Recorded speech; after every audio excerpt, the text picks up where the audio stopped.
Okay, so today we're going to be talking about the First World War. And we finished our discussion of imperialism, discussing how America hoped to increase its influence around the globe, hoping to become competitive with other countries, increase our revenue, bring in more money. Of course, more colonies mean more people buying more products, producing more raw materials, but also more soldiers and the possibility of a war. And now we're going to begin to talk about how that war began. As we are in U.S. history, we're going to focus on the United States and our perspective, but I need to begin by looking at some global events.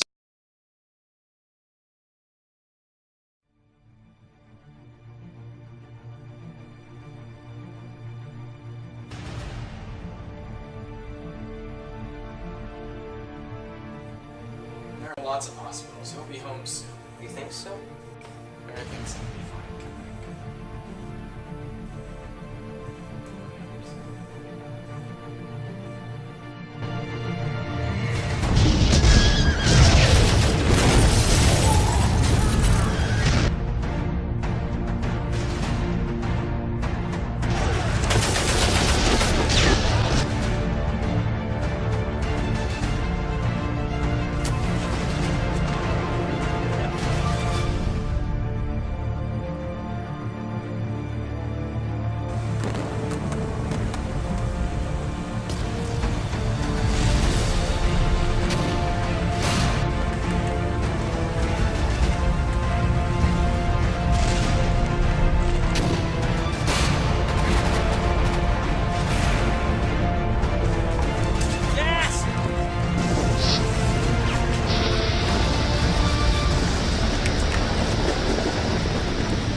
Come on, you maggots! You want to live forever?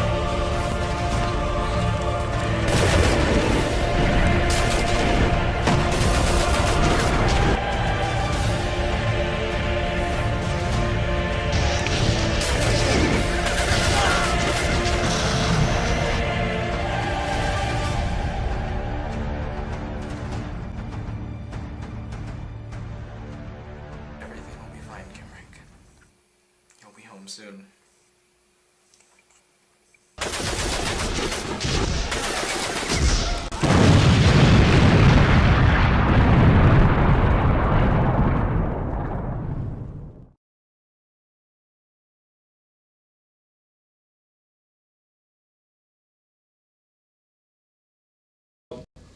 As I've told you before, the First World War is rather confusing. In fact, there are 4 indirect causes to this conflict. Anytime we look at a global conflict, we need to look at as many different angles as we can to understand it. So I'm going to simplify it with 4 basic indirect causes. And these are trends, which are larger than just one country or one individual. It's not as simple as Nazis are bad, therefore we had to stop them. It's more like the concept of the nation state was becoming rather popular. John Locke's idea of self-determination of all peoples was taking hold. Residents of kingdoms and principalities and empires began to no longer associate themselves as loyal subjects to an individual or a group of people. They began to associate themselves by a nationality. And what does nationality mean? How do we identify ourselves? Well, common trends are language, ethnicity, religion. These are elements that we consider our basic culture. And so nationalism is a devotion to the interest or the culture of one's nation, of putting the interest of the individual aside for the greater good. And this trend led to the creation of several different nation states. Of course, you could argue Britain and France were 2 of the very first nation states in Western Europe. But Germany was a relative newcomer to this. Otto von Bismarck turned the Prussian states and the former Holy Roman Empire into a cohesive nation state. And, of course, the United States would have been one of these early experiments in the nation state. So nationalism generally, you could argue, is a good thing. That people are choosing how they want to be associated. And that it does go into that idea of John Locke's, that self-determination of man. And that perhaps is a good thing. But there are some negatives as well. For example, nationalism has led to competition between these nations. Antagonism among these nations. For example, Germany. Germany had been growing in power ever since its beginning. It had Europe's largest military, the world's second largest navy at this time, and one of the most powerful and wealthy economies in all of Europe. And people were concerned about this. Various ethnic groups began to resist domination. For example, some of these nation states, some of these ethnic groups had no nations of their own. Today, the Kurdish people are the largest ethnic group with no nation of their own. However, in the Balkans, the territories of what was formerly Greece, there are many different ethnic groups represented. Serbians, Croats, Slovaks, Slavic peoples, Jews, Christians, Muslims, people of many faiths, people of many ethnicities, people of many languages.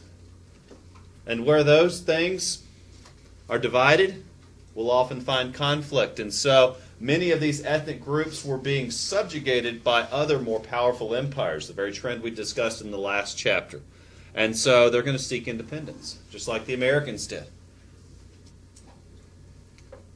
The next one we need to look at is what we've already discussed with imperialism. The nations of the world were seeking to exert greater influence, particularly over weaker peoples. We looked at the reasons why nations seek to do this. And what we need to understand now is that Germany was part of this competition as well. That in seeking more colonies, particularly in Africa, Western European nations found themselves in competition. You see, if one nation becomes too powerful, it becomes a risk to its neighbors. We've already seen this with Napoleon's example. He was able to unite France.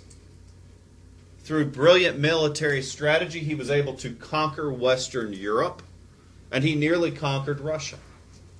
And had he done so, then he would have been unstoppable. Now, the Treaty of Westphalia, when we did the dinner party assignment, and we watched the clip about the Treaty of Westphalia, the Hugh Laurie, Monty Python little sketch, that was a treaty which concluded the Napoleonic Wars.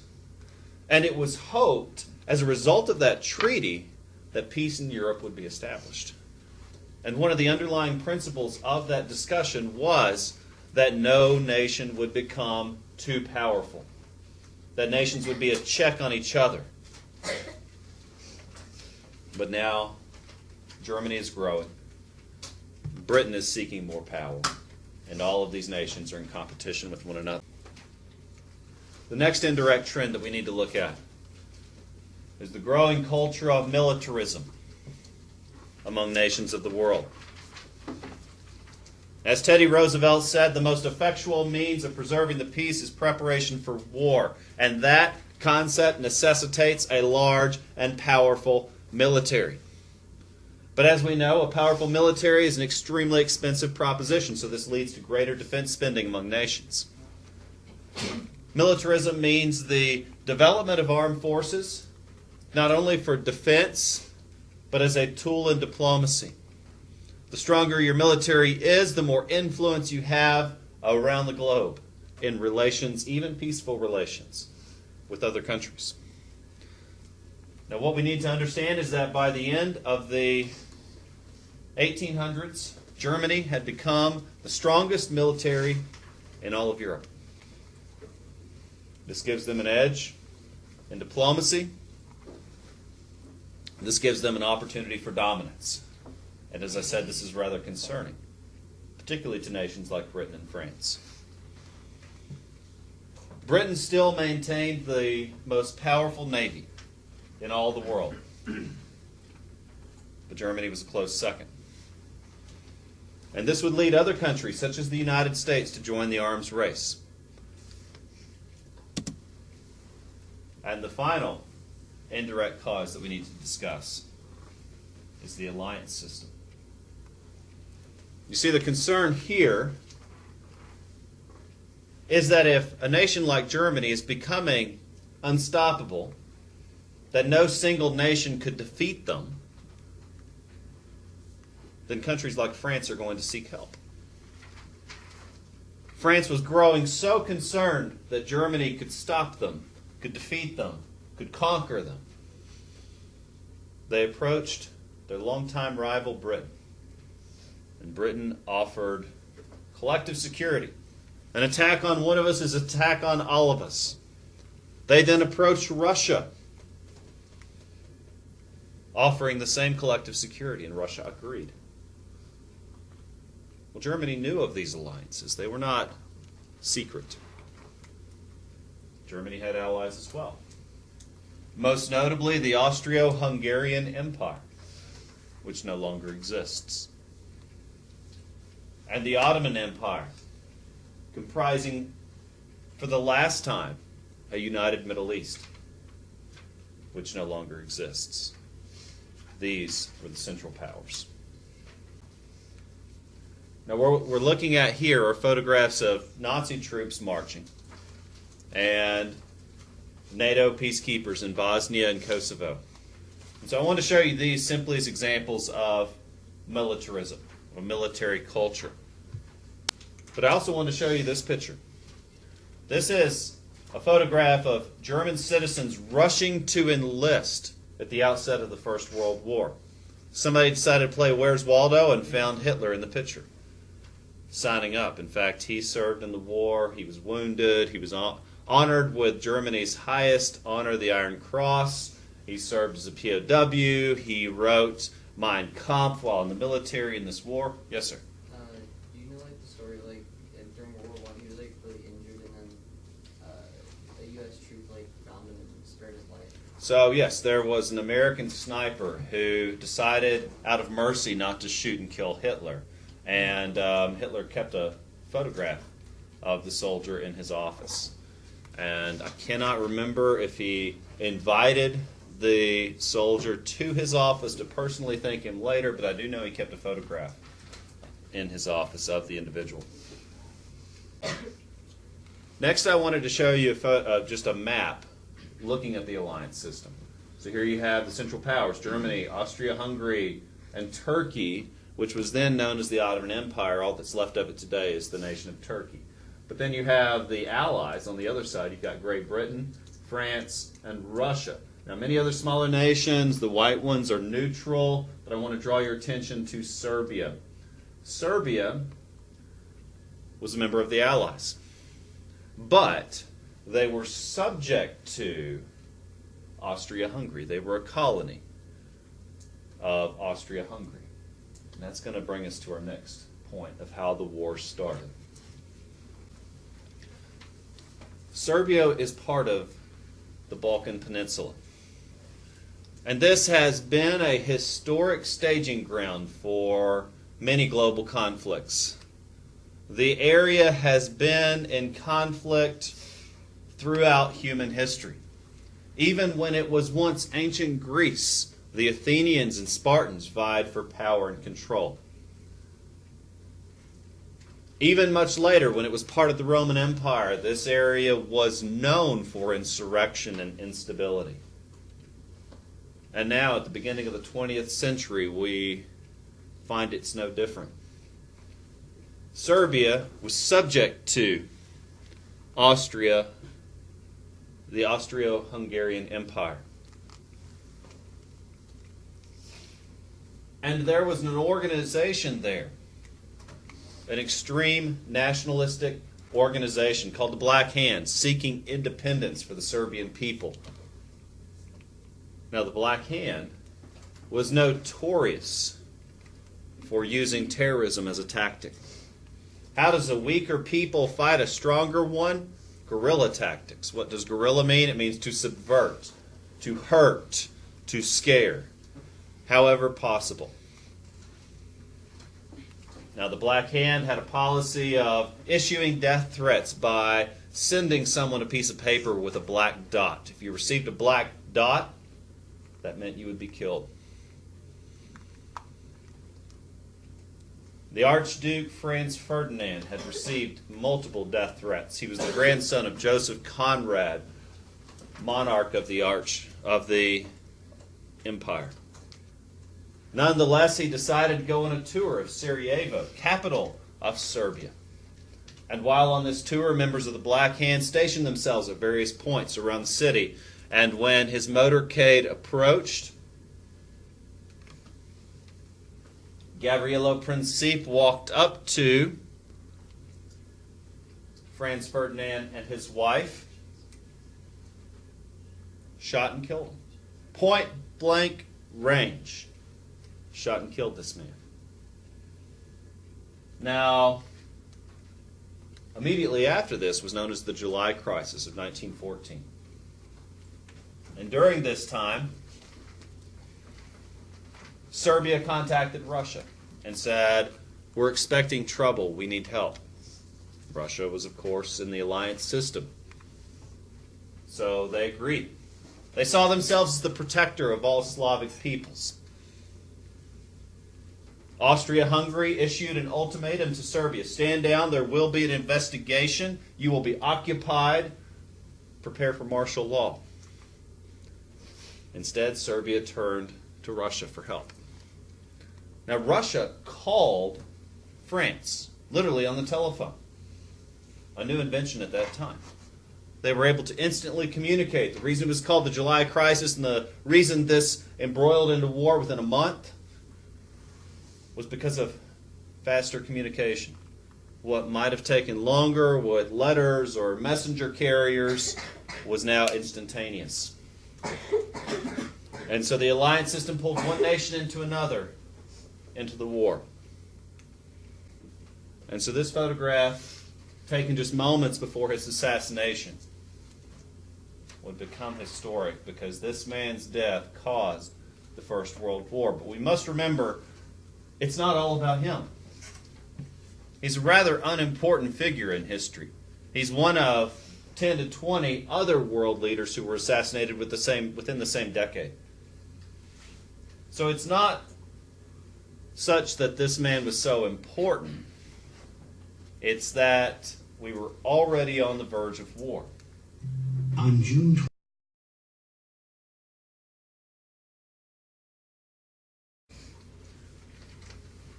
A scary fact to understand is that Germany was planning for this eventuality. They were anticipating it. You could even say they were looking forward to the First World War. One of their military commanders, Max von Schlieffen, had laid out an exact procedure for conquering Western Europe. Every detail was accounted for, even down to the railroad turntables. For example, Austria-Hungary would be given the responsibility of holding off Russia on the Eastern Front. Russia was seen as backward, as unprepared. In fact, there were only enough weapons for every soldier out of 3 to have one gun. One gun for every 3 soldiers. Soldiers would be issued a firearm. Others would not. Those without firearms would be told to follow the man with a gun. And when he died, to pick up the gun. And then when he died, to pick up the gun. One gun for every 3 soldiers, woefully unprepared. And so Germany underestimated Russia, believing that Austria-Hungary could hold them off by themselves while they focused their full effort on France. This was known as the Schlieffen Plan. Now, to get to France, if you look at a map, you'll see that the southern border of France is the French Alps, where Switzerland is. The northern part of France is protected by the tiny neutral buffer state of Belgium. And the true western front, where most of the blood would be shed, was a heavily fortified area. The French were expecting an attack on the western front. The Treaty of Westphalia had created this situation where the French could easily defend their border and the Germans could do likewise. And so Schlieffen believed the best way to get to France was to go through neutral Belgium. The trouble with this is it took too long. When we get to the Second World War, you'll see Hitler went into France a totally different way and was successful because of the Panzer tank and new technologies. But without these technologies, going through Belgium was the only option for the Germans. It didn't work. It took too long to go through Belgium. France had time to mount a defense, and by the time the Germans reached France, they were defeated at the First Battle of the Marne. They had no choice but to dig in and wait for reinforcements as the French dug in, creating a scenario of trench warfare. Now, between the trenches is an area called no man's land. Essentially, you have a system of fortifications on one side, roughly 30 yards of razor wire, machine gun emplacements, riflemen, backed up by artillery. That's how the more sophisticated trench networks looked. Though they didn't all look like this, and we'll look at some examples in a moment. But sometime on the other side, as the Germans dug in, they prepared the same fortifications and defenses. Sometimes these sometimes these trench fortifications were 25 yards apart. Sometimes as often as a mile apart. Now, typical infantryman's gear weighs up to 70 pounds. 70 pounds worth of equipment. And they were told to run in the face of machine guns and artillery across this no man's land, and were expected to destroy the enemy. But you tell me, how on earth is that possible? If you've ever carried 70 pounds worth of gear, running's not feasible. It's how much, a backpacker's full set of equipment would weigh. And you're not going to be able to run too well, even if you train. And even still, you've got to get across machine gun, facing sniper fire, constant artillery explosions. Standard issue for infantrymen in the First World War was a set of wire cutters. When you reached the razor wire, if there was no gap, you began to cut the wire and hopefully make it through. Form a breach for your comrades. In fact, that's where the phrase "into the breach" comes from. The objective of the artillery, yes, was to soften up the enemy by hitting targets and killing as many as possible. And to be fair, more people died from artillery than ever from bullets. But the main objective of artillery was to create a breach in the trenches and for the men to storm into the breach. It's a horrific way to wage war. It's ineffective and was rather inconclusive. This is trench warfare.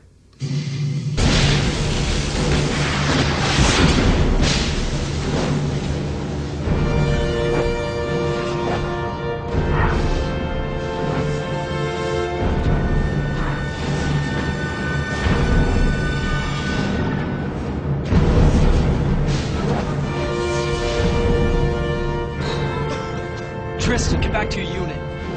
Those boys are boring. I'd rather have you watching my back.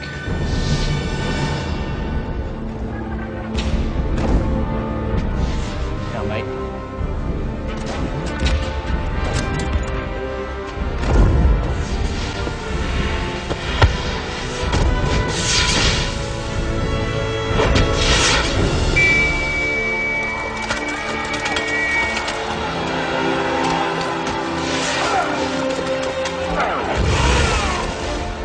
February 3rd, 1915. Dear Susanna, the horror of this place is indescribable. Nothing is as I thought it would be. Tonight, as I prayed for the souls of those who've died so terribly but so bravely, I admit that I also prayed for personal glory. Is that wrong? To want to distinguish myself gloriously in combat as my father did? Though Tristan and Alfred watch over me so carefully that I may never get the opportunity.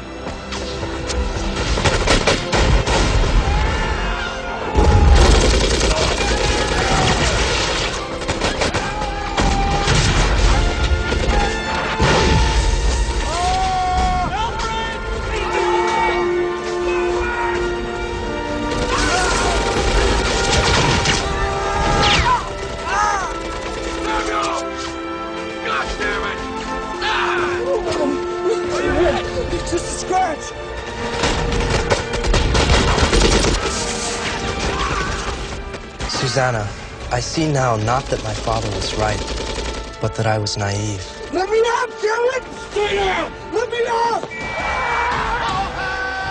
Still, we place our bodies in God's keeping. We go into battle honorably, full of confidence, with His name on our lips. We're pinned here! We're what? Let your man!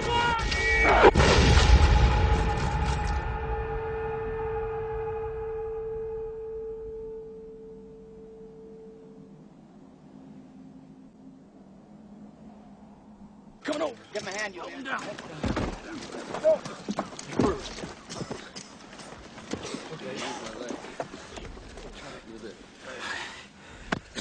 No.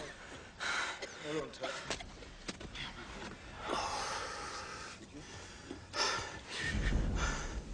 You all right?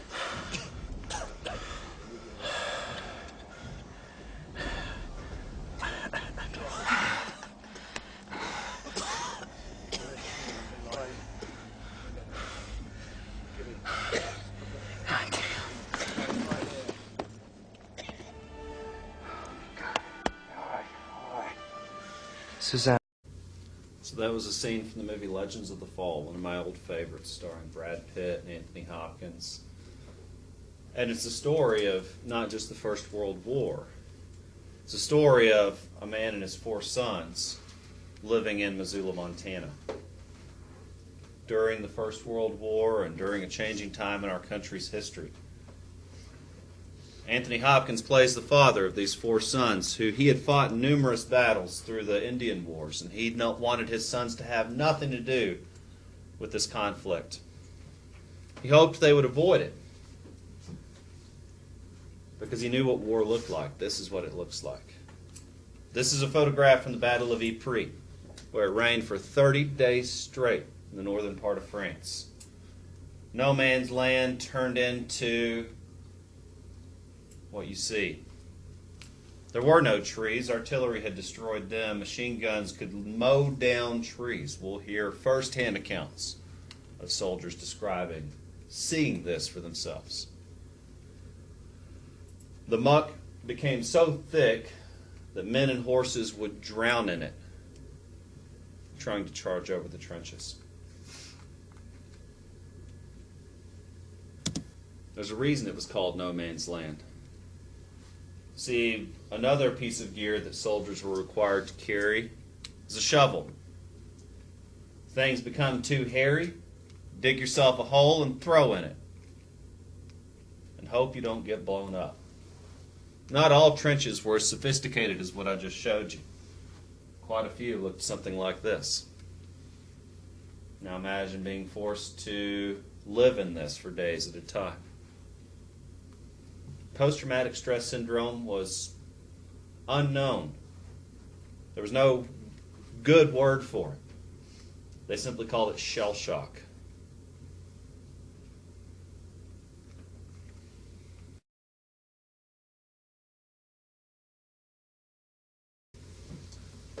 So meanwhile, as this terrible conflict was going on,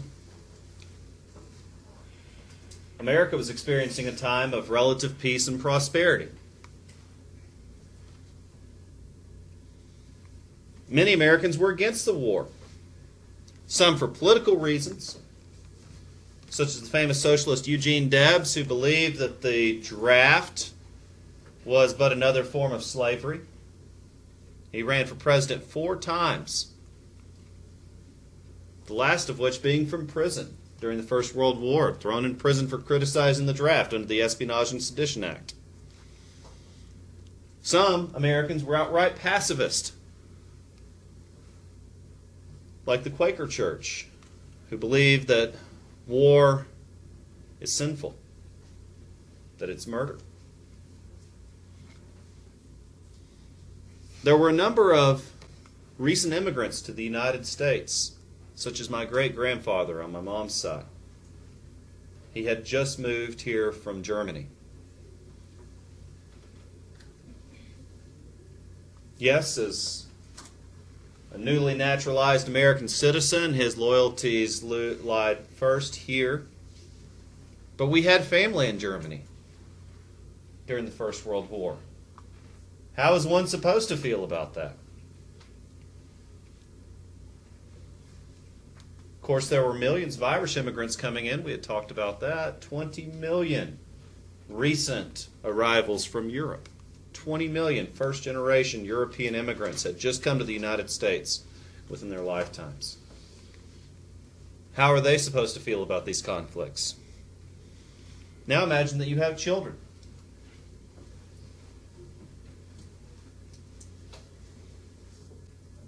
I've had to see both my grandparents lose children. Nearly killed my grandmother when my uncle died over the summer.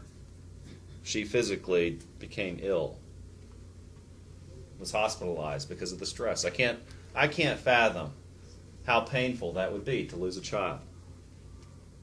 And as a parent, no one wants to see their children go into harm's way. Many parents were concerned about sending their children off to war. That's what the whole movie Legends of the Fall was about.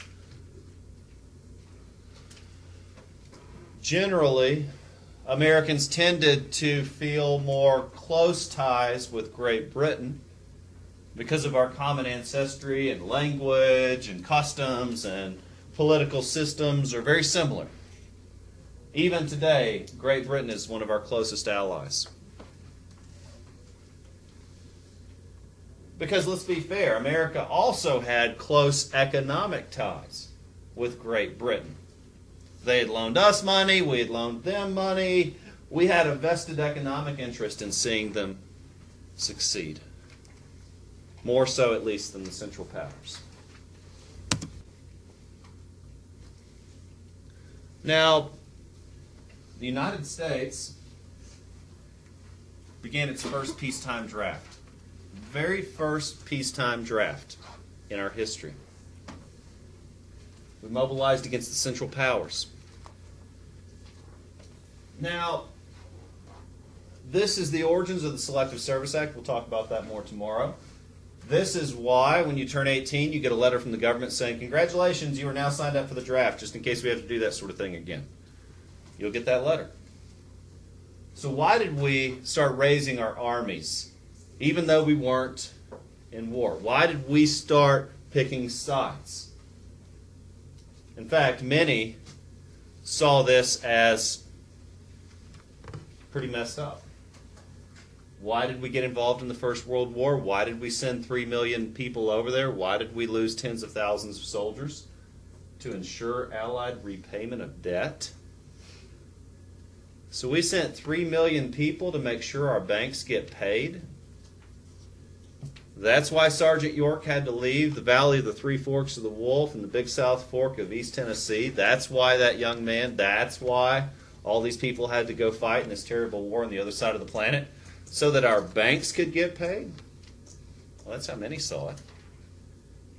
But perhaps also because of our threats to shipping. You see, we were selling goods to a nation at war. We were engaged in the arms dealing business. And German subs were sinking our ships. Now, the British had blockaded the North Sea. They had placed mines all throughout the sea to try to catch and kill these subs. Because of the German famine, they were growing desperate. And the German U-boat counter-blockade promised to sink any ship bound for Britain regardless of the flag. And the most famous case of this was the sinking of the Lusitania. 128 Americans were aboard a cruise ship bound for Great Britain that was sunk by a German sub. Now, I got to wonder, who on earth would go on a cruise to a nation at war when another nation has promised to sink ships going there? Right? Who wants to go to Syria right now? Woo! No? Okay, not me. I'm good, thanks. But I bet the hotels are cheap. You know, I bet the flights are pretty easy to get. You know, unless you have some kind of ISIS ID. But otherwise, I'm sure you could go there as a tourist. It wouldn't be a good idea, though. But people did. And when the ship was sunk and when Americans were killed, then obviously that turned opinion against Germany. But you see, even as recent as 1916, 2 years into the war, Wilson was able to win re-election simply by saying, "I've kept you out of the war, hadn't I?" And that was good enough for quite a few Americans. I kept you out of the war. And people were like, "Yep, done." And to be honest, I would have been like, "Okay, yeah. That's your one job, is to not get us in this war." And he did it, so fair enough. But then this happened. Here we go again with the Maine, right? This was the 1917 September 11th. When the Lusitania was sunk, suddenly the conversation changed. It was no longer, "he kept us out of the war." So that was known as the Zimmerman Note.